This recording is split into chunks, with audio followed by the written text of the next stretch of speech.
Ladies and gentlemen, our next speaker will discuss differences in cultural types. Please welcome Brittany Lashley as she presents The Individual and the Collective.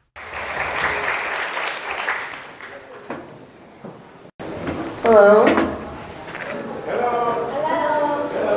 Today I'm going to talk to you about the individual and the collective. I will be using individual, individualistic, individualism. To me, in this situation, it's all the same. Have you heard of 个人主义 or 集体主义?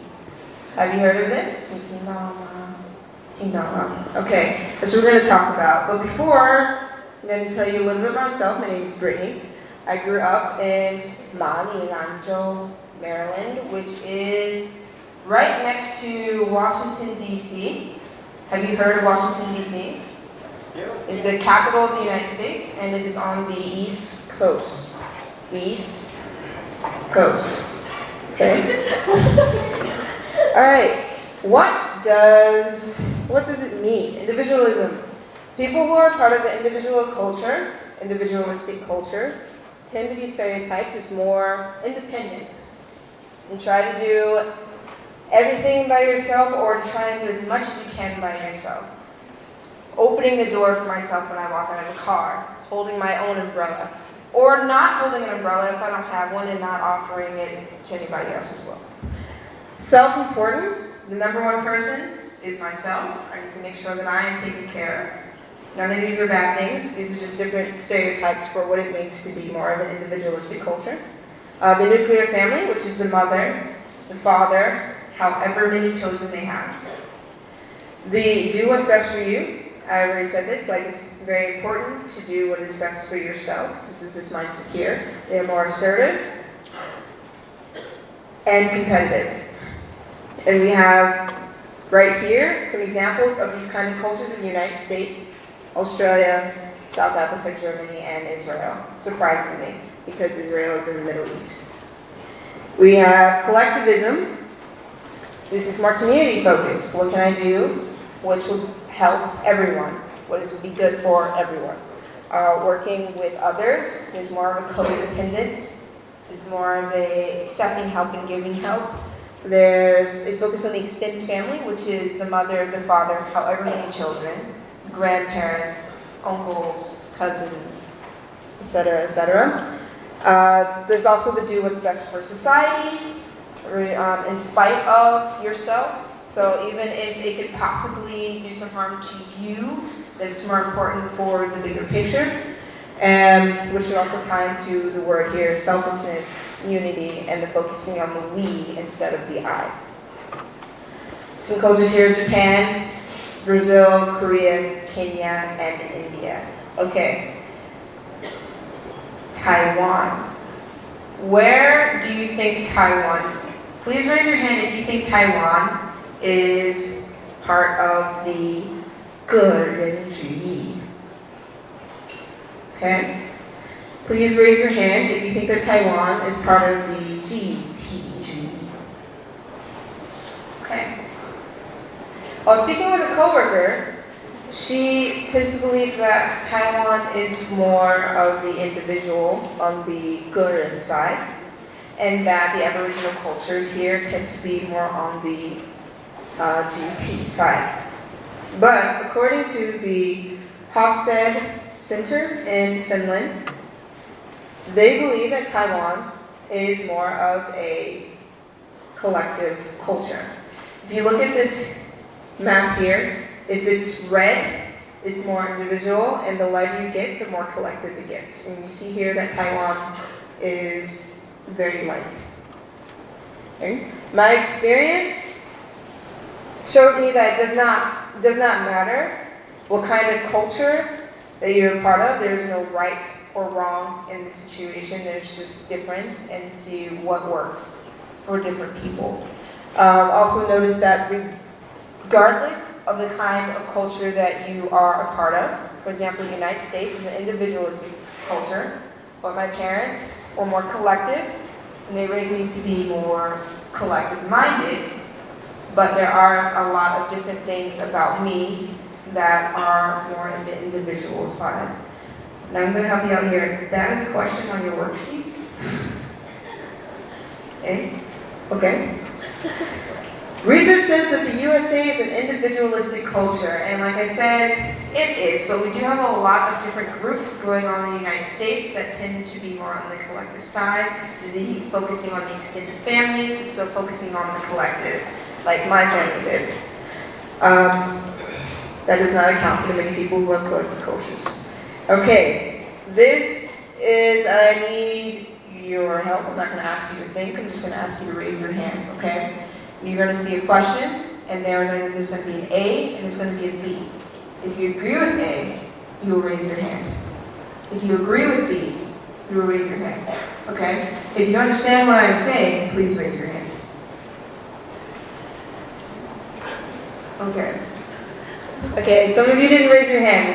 We're gonna show you how it works. Okay, the trash truck is coming to my house, but I am upstairs in my room. You know that annoying little it's coming down the street, and you're in your room. Okay, let's just say that you're in your bed. Are you going to stay in your room, or are you going to run to take out the trash? If you agree with A, please raise your hand. Okay. If you agree with B, please raise your hand. Okay, all of you are good citizens. Question 1. Okay, now these are the real questions. I just got married. Where should I live? A, far away from my family, or B, close to my family? If you agree with A, please raise your hand. Okay? Far away from your family. Alright? If you agree with B, please raise your hand. Close to your family. Okay, it seems about half and half. Okay? Interestingly enough, in the United States, which is an individualist culture, according to the New York Times article that came out in December, the average American only lives 28 kilometers away from their family. Okay? Do you think, is 28 kilometers far? 28 kilometers far? Is 28 kilometers close? Yeah? Is it far or is it close? It's like A is far, B is close. A, close? This far? Oh, you think it's close? It took me about 20 kilometers to get here this morning. It's very close. So the average American is not far away from their family. And the reason why a lot of Americans do move away from their family is very similar to the reasons why the average Taiwanese will move away from their family. And it's for education and for job opportunities. The reasons why anybody would be closer to their family in the United States are, I don't know from experience why it would be for here. It would be for caring for your family or just more of a comfort thing. It's like, this is what I know, and there's no reason for me to leave. Number 2, I want to start a business in my old neighborhood. What is more important, making money or serving the community? If you agree with A, please raise your hand. Okay? If you agree with B, please raise your hand. Okay? For cultures that are more on the individual side, making money is more important. This does not mean that serving the community is not important. It just means that it's not as important. In Taiwan, I frequent a lot of cafes. Taiwan is very similar to, say, like a small town in the United States. Notice here that it doesn't matter which small cafe I go to, they will be very nice to me, and there are places that I've been to at the moment that they open to the moment that they close. And during the entire time I was there, I had a coffee and like bread. And instead of telling me to leave after a while, they will come over and they'll try to talk to me, or they will offer me samples of coffee, or we're baking something, would you like to try it?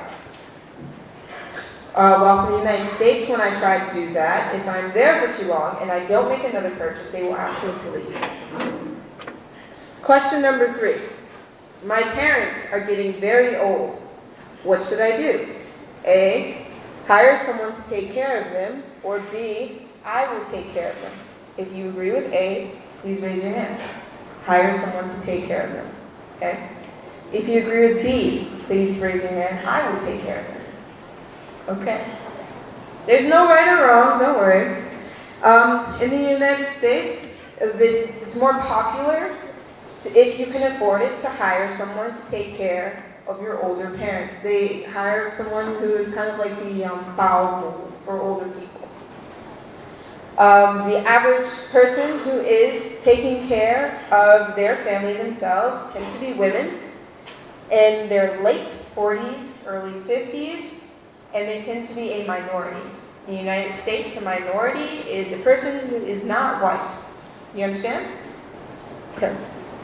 In Taiwan, I came across some information that says that Taiwan is slowly moving more towards having someone to take care of their family. And this is because a lot of people are moving away from places like Taiwan to find jobs or education. And the most popular choice are Filipino caregivers. The Filipinos from Southeast Asia. Question 4. When standing next to people, I try to A, stand far away from people, or B, stand close to people. If you agree with A, please raise your hand. Do you try to stand far away from people? If you're in an elevator, do you try to stand far away? Okay. B, stand close to people. Can you try? Okay, there are more people that like to stand close to people here. It's okay. There's no right or wrong. In the United States, for just having a conversation with somebody that you know, maybe not a family member, the average distance is 1.2 meters. It's about 4 feet or so. Okay, so you're talking to somebody, they're right here, and right here, and this is a comfortable distance. I like to say that it is within sniffing range. If I can smell you, then you're standing too close, sort of thing. Okay? So, this is something that's very common in individual cultures. When I was living in France, which is neither or, it's more in the middle, people would stand very close to me, regardless of how long we have known each other. I was at McDonald's one day, and a woman came and sat in front of me with her child at my table. At McDonald's, there's like a table, like a small table for one person. This woman sat in front of me with her child and tried to talk to me. And our knees were touching. And I had just met this woman. As an American, part of an individual culture, I was very uncomfortable. Question 5. I won a scholarship to study in England, but my father lost his job, and they need me to stay home and work. What should I do? A, go to England, or B, stay home and work. If you agree with A, please raise your hand. Okay. If you agree with B, please raise your hand.